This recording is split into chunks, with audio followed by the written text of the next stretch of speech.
31 दिसंबर बैरवा दिवस निहालपुरा सिकंदरा से live report Devilal Bairwa TT news Jaipur.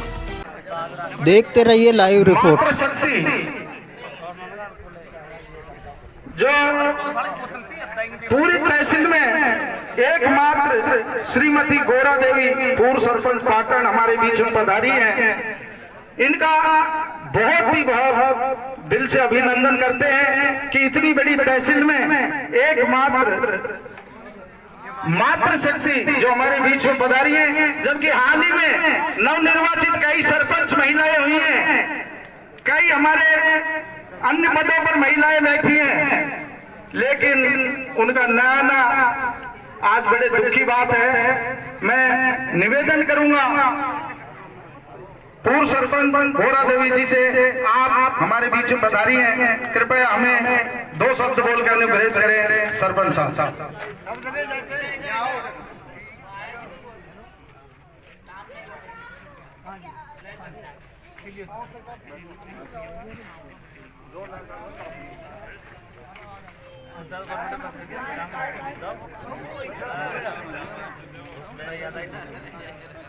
सबसे पहले तो आज मैं जिनकी वजह से मैं इस मंच पर खड़ी हूँ, ऐसे महामहिम कुशाग्र बुद्धि ओजस्वी वक्ता और स्वयं विद्या के धनी बाबा साहब डॉक्टर भीमराव अंबेडकर को मेरा शत नमन।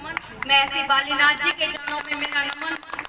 और आज इस पवित्र पावन धरा पर मेरे समाज के उपस्थित सभी बुद्धिजीवी वर्ग जो समाज के लिए सदैव हितकारी कार्यों में लगे रहते हैं, ऐसे सभी मेरे पिता तुल्य बड़े बुजुर्गों, युवा साथियों, आज बड़ा ऐतिहासिक दिन है। ऐतिहासिक दिन मैं इसलिए नहीं मानती कि आज हम बैरवा समाज मना रहे हैं या महर्षि बालीनाथ जी की जयंती है। ऐतिहासिक दिन इसलिए है कि मेरा बैरवा समाज आज एक जाजम पर एक समय पर एक जगह इकट्ठा हुआ है, इसलिए ये ऐतिहासिक है। और बाबा साहब ने हमारे समाज को एकत्रित करने के लिए, एक जाजम पर बिठाने के लिए बहुत सारे संघर्ष किए थे। और इस प्रोग्राम को जो हमारे समाज के जो कर्णधार हैं वो इस प्रकार के कार्यक्रमों को इसलिए आयोजित करवाते हैं कि हमारा समाज संगठित रहे, हमारे समाज में जो कुरीतियां हैं उन पर हम विचार विमर्श कर सकें और उनका समाधान कर सकें। वैसे तो हमारे जो समाज के बुद्धिजीवी वर्ग हैं वो सदैव हमारे समाज के लिए कार्य करते रहते हैं और आगे भी करते रहेंगे। जैसे कि शिक्षा के ऊपर कल बांदीकुई में जब प्रोग्राम हुआ था तो शिवचरण मेहरा जी ने बताया था कि हमने बहुत सारे बच्चों को शिक्षित दिलवाए हैं और उनको आगे बढ़ाइए। बहुत अच्छा काम है कि हम बच्चों को शिक्षा दिला रहे हैं, लेकिन शिक्षा का मतलब हमें सिर्फ पढ़ लिख करके नौकरी करना ही एक शिक्षा का उद्देश्य नहीं होना चाहिए। हमें अपने बच्चों को इस तरह से मोटिवेट करना चाहिए, इस तरह से उनमें विचारधारा डालनी चाहिए कि वो किसी भी क्षेत्र में जाएं, वो हर जगह अपना नाम रोशन करे, चाहे वो सरकारी क्षेत्र हो चाहे वो राजनीतिक क्षेत्र हो। हमें अपने बच्चे को बहुत ज्यादा मोटिवेट करना चाहिए। और जैसा कि अभी भैया ने बताया था कि हमारे बच्चे अभी रीट की एग्जाम आ रही है, पटवारी की एग्जाम आ रही है, तो मैं देखती हूँ कि बच्चे पढ़ाई तो करते ही नहीं है और इधर उधर करते रहते हैं। तो मैं उनसे भी कहना चाहूंगी कि हमारे बच्चे आगे बढ़े, तैयारियां करें। और समाज के जैसे मुझसे पूर्व वक्ताओं ने कहा था, मेरा तो उन सबके सामने एक सूरज को दीपक दिखाने जैसा है, लेकिन मेरा जो मुख्य उद्देश्य है आज इस बात को कहने का है कि हमारे समाज में बहुत सारे कार्य किए हैं और करते रह रहे हैं, लेकिन एक छोटी सी बात मुझे चुभती, क्योंकि मैं खुद 5 साल सरपंच रही थी, तो उसमें ये देखने को मिलता था कि हमारे समाज में थोड़ी सी कोई अभद्रता हो जाए वो सीधा कहाँ पहुँचते हैं, थाने में, और केस दर्ज कराते हैं। तो मेरा यहाँ पर आप समाज के सभी मेरे पिता तुल्य, मुझे वहाँ पर खुद जाना पड़ता था उस चौकी पर छुड़ाने के लिए या कोई भी बात करने के लिए। तो हमारे समाज के जो यहाँ समाज के हित के लिए सदैव सोचते रहते हैं, उनसे मैं कहूँगी कि किसी भी गांव में किसी भी प्रकार की अगर कोई बेटा बेटी के साथ या किसी पत्नी या पति में किसी प्रकार की अगर कोई अभद्रता की बात आती है तो वहाँ केस में ना जा करके वो हमारे समाज में बिठा करके एक जाजम पर बिठा करके वहाँ गाँव जाए, वहाँ पंच पटेलों को इकट्ठा करें और इस प्रकार के उनका समाधान हो सकता है। जैसे कि अभी घूमना में आप जानते होंगे कानूराम जी घूमना, वो तहसील अध्यक्ष है, उनके पास में एक दिन बैठी थी तब वो बता रहे थे कि समाज की बहुत बुरी स्थिति है, और ये सर्व समाज की, अपने समाज की नहीं है।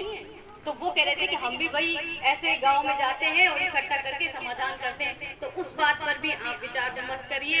मैं एक महिला हूं और एक सिर्फ महिला माता है, मुझे एक बहुत बड़ा दुख हो रहा है कि तहसील सिकराय में सिर्फ मैं अकेली महिला हूं क्या, या इतने आए, कम से कम हमारी डबल तादाद हो जाती अगर आप महिलाओं को साथ में लेकर आते तो।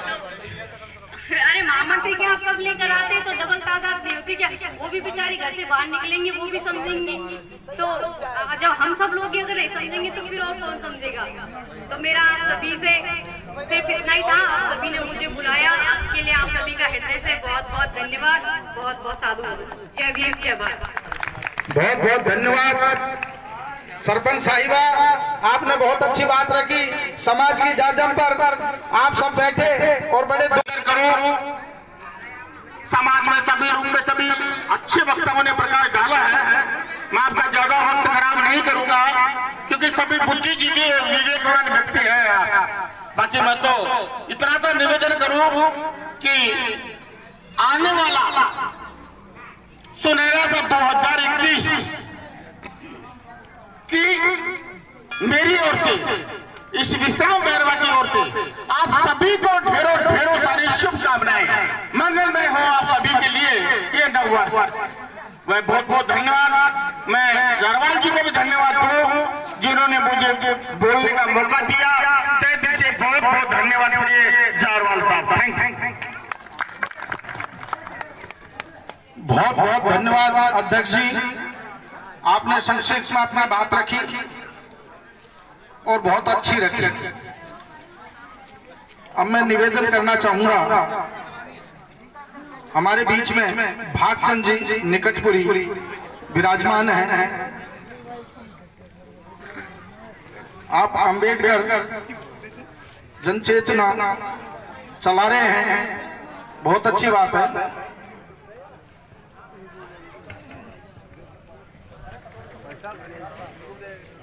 सबसे पहले